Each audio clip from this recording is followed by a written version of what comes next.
So the things I'm connecting to are maths. In mathematics, there are properties that seem to be emergent from the numbers themselves. Okay, let's talk about a simple group. Even of numbers. The even or the odd numbers.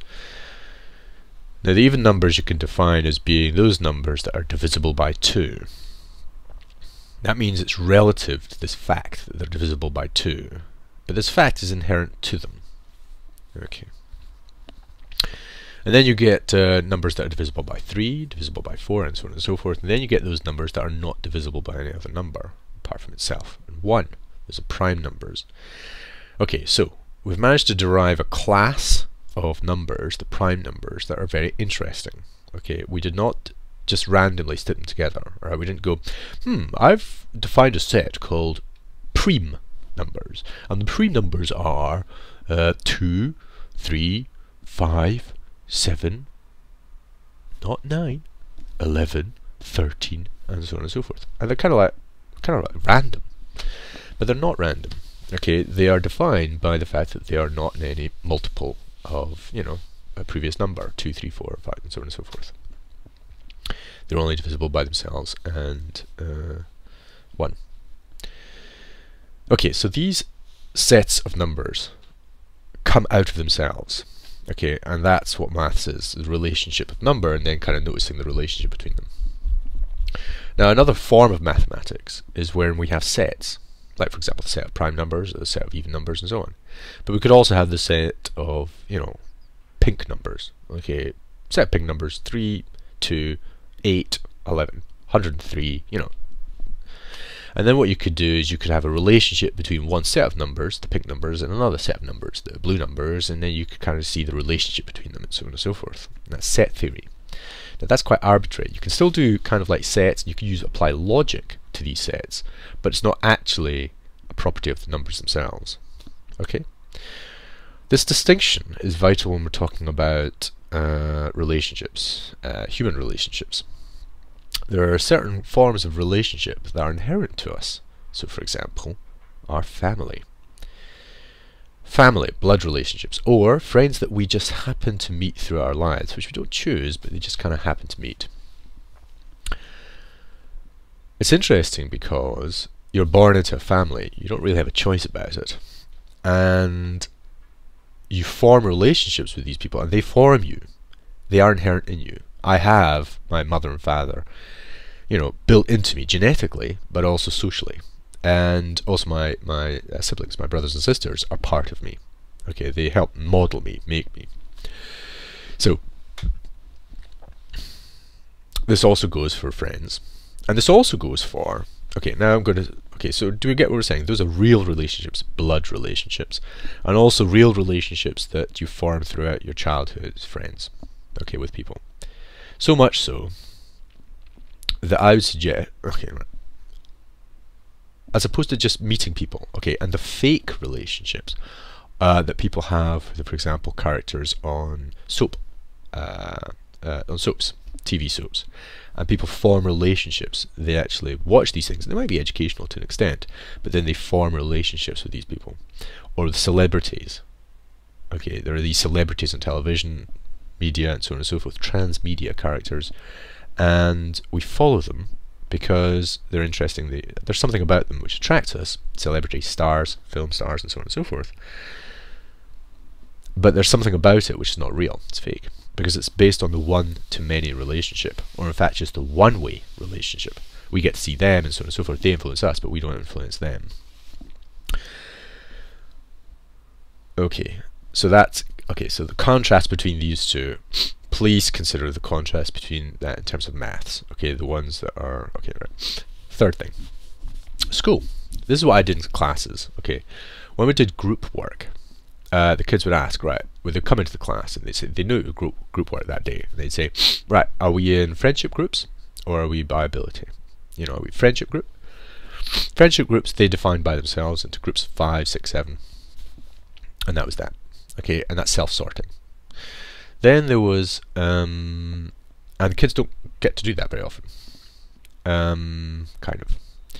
And then there were by ability, and that's defined in maths by some kind of abstract, you know, mental ability to be able to do certain levels of abstraction. And in English it would be a different set, and in PE it would be a different set, and so on and so forth. It's kind of self-selecting in terms of the properties that the person seems to have in terms of talents or abilities. And the third one, which I never managed to do actually, was optimal groups. But that's because I was always teaching, I could never really concentrate on the kids. And the optimal groups were what I thought potentially would be make a good group. And the reason why is because I think there's complementarity. So the different people have different abilities and talents, and actually instead of sorting them by the fact that they're similar, i.e. by ability, or by their decision, which is kind of based on friendship, which is, who knows what that's based on. It's based on complementarity of a group. So you have a spokesperson, you have a good spokesperson, you have a good, you know, whatever the other abilities are. You have a good creative person, you have a good, you know, decider, you have whatever, okay, different sets, and you kind of like, right. As other kids get used to the fact that they can work in different groups for different reasons, and so on and so forth. Okay. Now, why am I relating this? Okay, I'm relating this to judgment.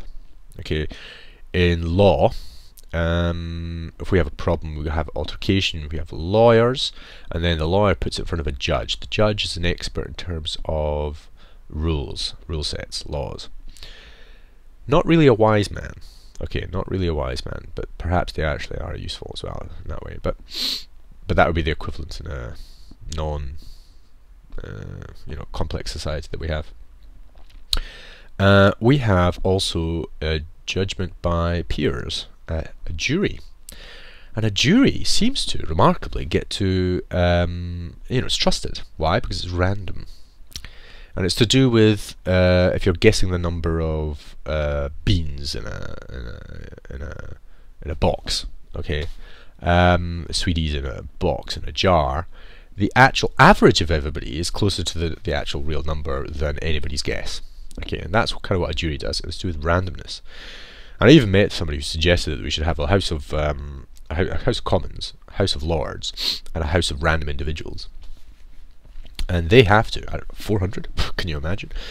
By consensus. I mean, kids, I suppose, and adults, just a random selection, have to kind of like agree on certain things that, you know, normally is decided by a House of Commons. We elect them. That's kind of by choice, you see, kind of. Or by Lord. You know, what's that? It's kind of, I don't know, what, family? I don't know. So, what am I getting to? I'm getting to the point that there's two kinds of types of relationships. Okay. The ones that seem to be inherent, that part of us, and like numbers. And then there are ones that are artificial. And what we're doing with most forms of political change in the world, in the West, have been coordinated through random individuals. It's through individuals finding other individuals that are kind of like-minded, perhaps, and then affecting the change. And really, the only time when that actually really works is when the like-minded individuals, or these people, actually really gel together like a family. The trouble is small groups, and they change things, usually destructively. Right. Okay, that you can think about that, you don't have to. However, what I'm suggesting is my methodology is I wish to make use of and be a service to my friends and family. It takes a long time. I'm talking about 10 years probably. But I believe that if we engage our friends and family in a useful way, helpful way, that conversion to benefit the world has a higher chance of succeeding than, I don't know, friendship based on following and leading in Twitter or Facebook or anything like that, because that's still based on an impersonal or a one-to-many relationship. I think that we need, okay, so when I have engaged a few people, and I have engaged a few people this year, I need to honour those. I do honour them, and if they kind of run around like headless chickens and try to keep on making more and more connections with people, it means that my methodology goes to pot. This is what I've learnt, okay, in schools. This is what I've learnt in terms of life, and this is what I believe idealistically and practically is the way for us to go forwards. Okay, can we please make use of the relationships we have. 2020, world peace.